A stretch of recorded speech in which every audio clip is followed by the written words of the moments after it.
Hi everybody.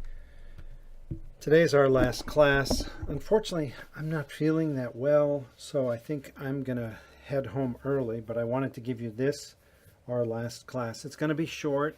That's probably good for everybody.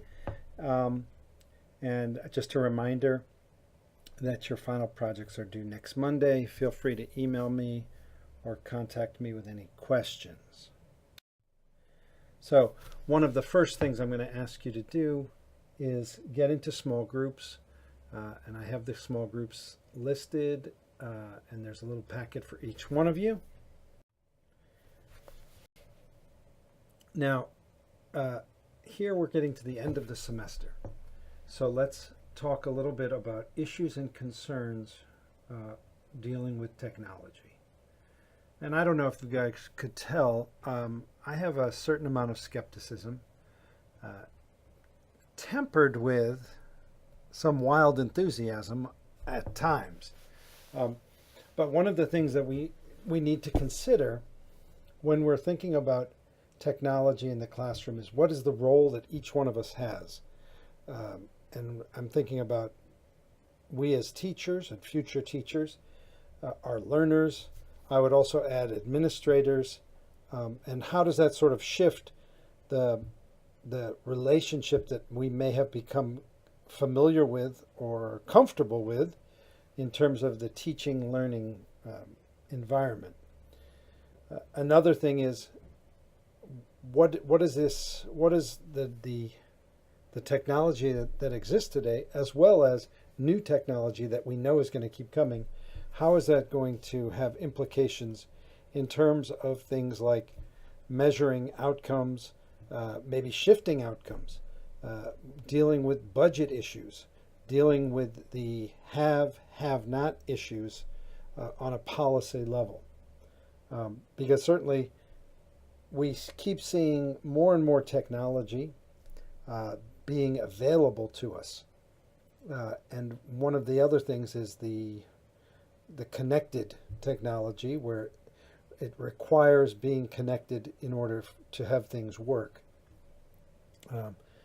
And, some people had mentioned, and I think Deborah, when she gave her talk a few weeks ago, mentioned something about Google Translate. And I think if she wasn't doing it literally, she certainly was thinking it. She was rolling her eyes because she is not a fan of Google Translate. And I get that, because the idea that we have is that we want people to learn to use the language. But one of the things is, as these tools develop, does that shift? Or are we going to start making a change in how we are actually defining how people are able to use the language? Certainly for some of us, it's a hard concept to accept that people may not actually have that cognitive ability to use the language, but they may have the skills and the strategies to communicate in that language, even though they're not using the language, whether it's through Google Translate or whatever else is going to appear. Another big issue, and I think this is a critical issue, is dealing with the commercialization of education and a lot of technology. And, it's not necessarily a good or bad thing, but, these are folks that need to make a profit, and they are going to come up with ways to entice us, just as they did with books and, adding more and more things to books. Whether initially it was, there was a big thrill about color photographs. Woo, that was great. But the idea is, there are the sectors here that are trying to do this, not necessarily because it's pedagogically sound, but because it is going to sell some I was going to say some books, but even that's not the case anymore. They're selling something though. Another issue, and again, I think this is a great area for further research, is looking at assessment and evaluation. And sometimes I think it could mean we're going to have to look at things really in a radically different way.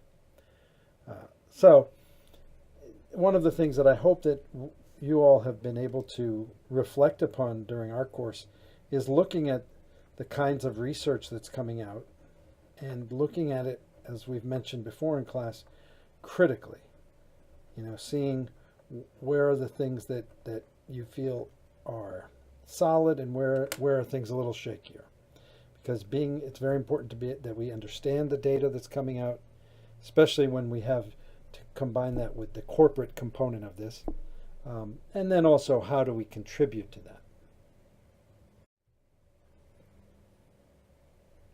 Here, this is a quote that Eric gave me, and I think it's wonderful.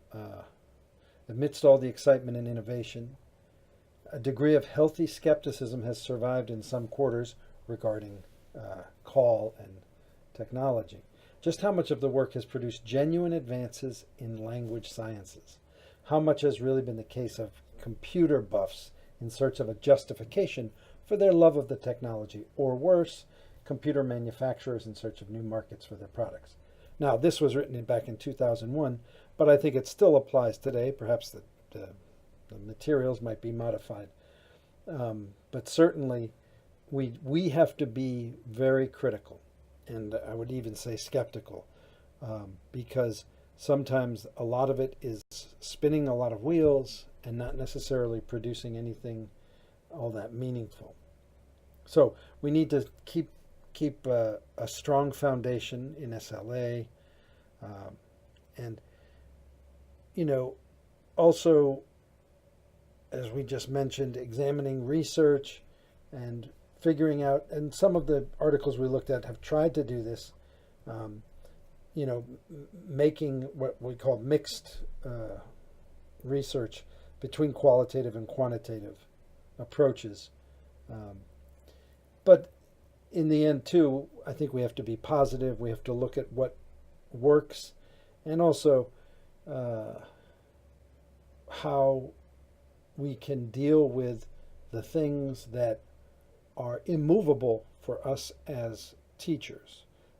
So if, for example, an administration spends a ton of money on iPads, you're going to have to use those iPads. So you've got to figure out, well, maybe I wouldn't have bought them, but they're here. So what do we do with them? So that staying positive is important. And I want to go back to something we talked about a little at the beginning, which were those three components of language, English language pedagogy, the learner, the material or the English, and the teacher, and how computers are situated, and technology right in the middle of all of that. And so one of the things that I want you to try and do is try to identify how technology fits into your beliefs as a teacher. And one of the reasons why I want you to do that is I'm going to ask you as a final assignment in this class, and you can do it tonight or in the next week. Just write me 2 paragraphs about technology and your teaching philosophy. Where does it fit in for you? And we're all very different. So there's no right or wrong answer, but I'm going to ask you to do that. And I'll make there'll be an assignment tool on iCollege where you can drop that in. So my last request of you, other than to finish your final paper and take a deep breath, is to write a short reflection integrating technology into your teaching philosophy. And here are a couple of examples from earlier semesters. I believe in the importance of facilitating a learner-centered classroom. To that degree, technology can play a role in achieving this. Utilizing discussion boards provides an arena for students to ask questions, contribute, while simultaneously practicing their English writing skills, regardless of the class topic. So that's one view from one teacher. Here's another teacher. I remind myself that technology is also just a tool, and one of many that are available to the teacher. So, simply as just a tool, the teacher should not let the tool become the focal point of a classroom. above the learner. And again, this is another really nice element of one teacher's philosophy. Here's another. To make learning purposeful, I incorporate activities that students can relate to their own lives and goals. In particular, I use technology to connect class activities with the real world through videos, mobile devices, and other methods. Now, people might argue, what is the real world? But I think I think this has got a nice approach here. And let's do one more. In a language classroom, the teacher should create a safe, creative, and engaging environment in which students are encouraged to experiment with language. As part of the needs of the modern student, it's important that teachers are adaptable regarding the use of new technologies in the classroom in order to create relevant and meaningful connections to the material, as well as between the participants of a language classroom. Technology can serve as motivation and creative outlet for students. And this is another nice take on how to incorporate this in what you're doing as a way to allow students to be creative. So, I think these are all really very well thought out. Finally, autonomy and accountability. These technologies have the potential to increase student autonomy and ownership of learning outside the classroom because language learning apps and streaming content sites can be accessed anytime, anywhere. This person feels that students can become passive if they're not stimulated enough after class. They may begin to rely on the classroom for all their L2 knowledge, which is problematic.